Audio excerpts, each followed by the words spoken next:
What mysteries and enigmas does the Greek ruby tiara, associated with Queen Olga Konstantinovna, grandmother of Prince Philip, Duke of Edinburgh, conceal? This exquisite tiara not only symbolizes elegance and luxury, it has survived historical upheavals, exiles, and unexpected events that accompanied it over the centuries. Most importantly, it stands as a prime example of a family heirloom reunited with the former royal family and remains with them to this day. Today, we will explore the magnificent Greek ruby parure, one of the most impressive relics of the royal family. Before we begin, please support my channel by clicking the like and subscribe buttons. Thank you. The history of the Greek ruby parure begins with Grand Duchess Olga Konstantinovna, Queen of the Hellenes, granddaughter of Emperor Nicholas I and grandmother of Prince Philip, Duke of Edinburgh. Grand Duchess Olga Konstantinovna of Russia was born to the second son of Emperor Nicholas I, Grand Duke Konstantin Nikolaevich, and Princess Alexandra of Saxe-Altenburg on September 3, 1851. Initially, Olga's father was deeply in love with his wife, but over time their marriage deteriorated. Konstantin Nikolaevich grew distant and even contemplated divorce. Due to these family conflicts, Olga's childhood was far from carefree. She lacked parental attention and affection. Her childhood ended early when she was married at the age of 16 to King George I of the Hellenes. Despite the marriage being primarily political, aimed at strengthening Russian influence in the Mediterranean region amid rising tensions with Turkey, it turned out to be a happy one.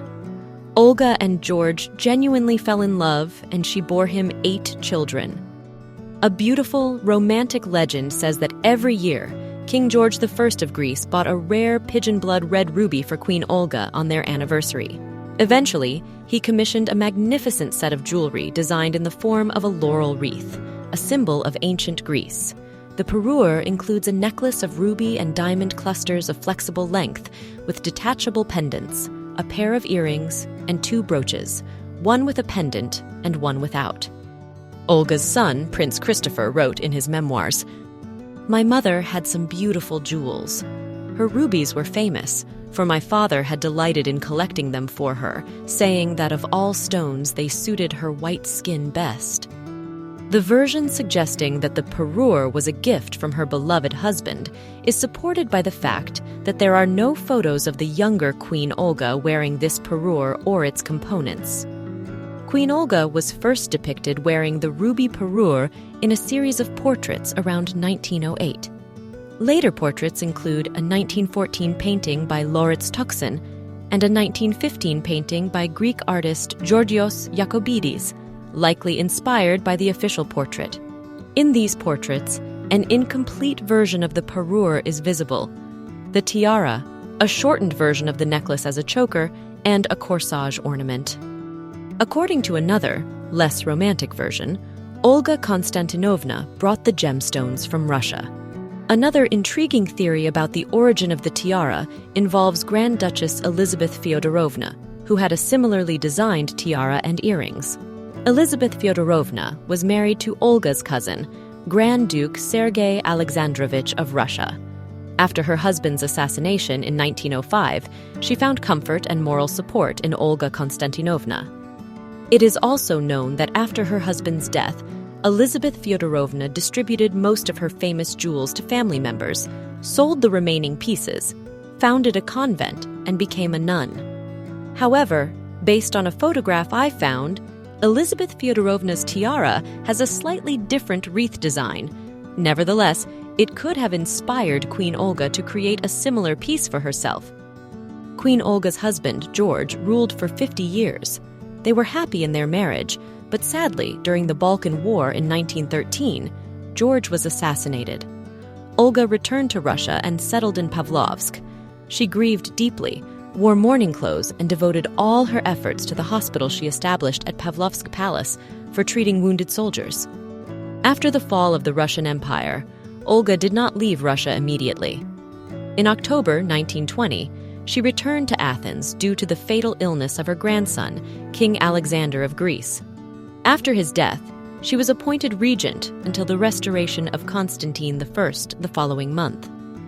Following the Greek defeat in the Greco-Turkish War, the Greek royal family was again exiled, and Olga spent her remaining years in the United Kingdom, France, and Italy.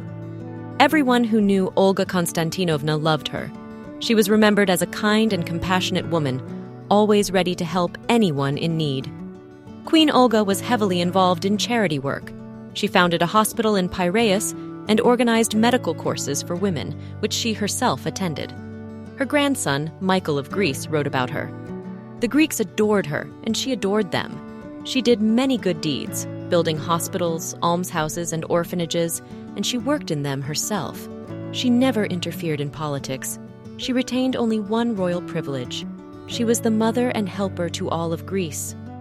Furthermore, Olga contributed to reviving the Olympic Games, donating her funds for organization and planting an olive tree on the Acropolis, where legend claims the goddess Athena planted an olive tree. Upon Olga's death in 1926, the rubies passed to her son, Prince Nicholas. His wife, Elena Vladimirovna of Russia, famed for selling the Vladimir tiara to Queen Mary, wore the ruby set in a portrait. Princess Nicholas frequently lent the ruby parure to her daughters. For example, Princess Olga of Yugoslavia wore it at King George VI's coronation in 1937 and appeared in a series of portraits. Princess Marina, Duchess of Kent, adorned Queen Olga's ruby parure at the state opening of Parliament in 1937 and in a 1949 portrait by Cecil Beaton. The subsequent journey of the ruby parure remains somewhat ambiguous. According to one account, Princess Nicholas retained the parure until she gave it to King Paul of Greece between 1955 and 1956, much to her daughter's dismay.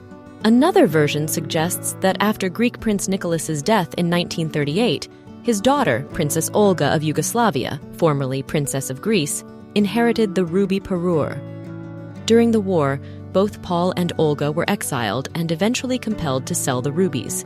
Intriguingly, the buyer was King Paul of Greece, Olga's cousin, who purchased the ruby set for his wife, Frederica. Thus, the parure returned to Greece, and Queen Frederica first wore it during a state visit to France in 1956. Over the next 8 years, Frederica frequently wore the ruby parure at various events, including state visits, the wedding ball of Prince Juan Carlos of Spain, and her daughter, Princess Sophia of Greece, and her silver wedding anniversary with King Paul. As queen, Frederica actively engaged in social services, promoting international cultural relationships. She established various welfare institutions focused on social and health services, striving to foster stronger connections between Greece and other nations. However, her tenure was marred by controversy, with many Greeks viewing her as an outsider who excessively interfered in political affairs. Her royal background and wealth often clashed with public and political figures. On March 6, 1964, King Paul succumbed to cancer, and her son, Constantine II, ascended the throne. Frederica assumed the title of Queen Dowager, but continued to fulfill her queenly duties. When Constantine II wed Princess Anne Marie of Denmark on September 18th of the same year, Frederica reduced her public engagements, allowing the new queen to assume a more prominent role. As a wedding gift to her new daughter-in-law, Frederica presented Queen Olga's ruby parure and the magnificent Greek emerald parure, another impressive heirloom of the royal family. Queen Anne Marie enthusiastically wore the ruby parure, frequently appearing adorned with the set in public. She wore it at a pre-wedding dinner and reception in Athens, Prince Michael of Greece's wedding in 1965, Princess Beatrix of the Netherlands' wedding ball in 1966, and Prince Hans Adam II of Liechtenstein's wedding ball in 1967. In 1967, a military coup abruptly ended the Greek monarchy. Queen Frederica, King Constantine II, and their family were forced into exile, initially seeking refuge in Rome before settling in London. Despite residing abroad, Frederica remained deeply involved in Greek affairs, attempting several times to restore the monarchy, though none were successful. Upon the Greek royal family's exile, Queen Anne Marie mentioned that they packed for only a few days. The royal jewels also were packed, and the Queen was supposed to take them along. However, in the rush, a bag containing the jewels, including the ruby parure, was accidentally left near the staircase in Tatoi Palace. Fortunately, the jewels were recovered. The Chronicle of Tatoi recounts Queen Anne-Marie's successful retrieval of her forgotten bag from Greece in January 1968. We went up to Tatoi to collect some items after getting approval from the head of the government. Above all, though, I had to retrieve a small handheld case with jewelry that the Queen, in her hurry to leave, had forgotten near the stairs. At the palace, we met the 3-member committee of the General Army Staff. When we reached the case and they asked me to open it, significant difficulties began to arise. First, they argued that a special authorization was required. Then, they said the Army's photographic service had to be called to photograph each piece of jewelry. Finally, they stated that the items needed to be appraised and recorded in great detail. I absolutely did not want any photographs taken. That's when a new kind of negotiation began. They claimed that, now that the case had been opened, they couldn't keep it and that I had to take it.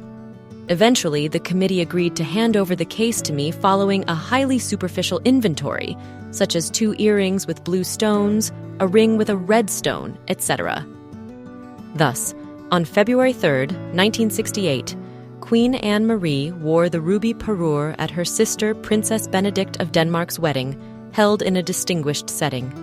Despite the overthrow of the Greek monarchy, Greek royalty continues to be closely associated with other royal families in Europe.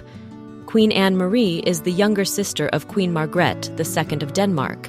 The late King Constantine II was Queen Sophia of Spain's brother and was godfather to Prince William. These connections provide numerous opportunities to showcase these exquisite jewels. It is heartening to witness the continued use of the parure today. Queen Anne-Marie frequently has worn the tiara and other pieces from the ruby parure in public, alongside various items from the Greek royal collection. She often opts for a shorter version of the necklace, sometimes removing 2 or all of the pendants. However, there are occasions when Queen Anne-Marie is seen wearing the complete version of the necklace and the entire set of ruby parure jewelry. Thank you for watching this video. Share your impressions in the comments and support my channel by subscribing and liking. Thank you.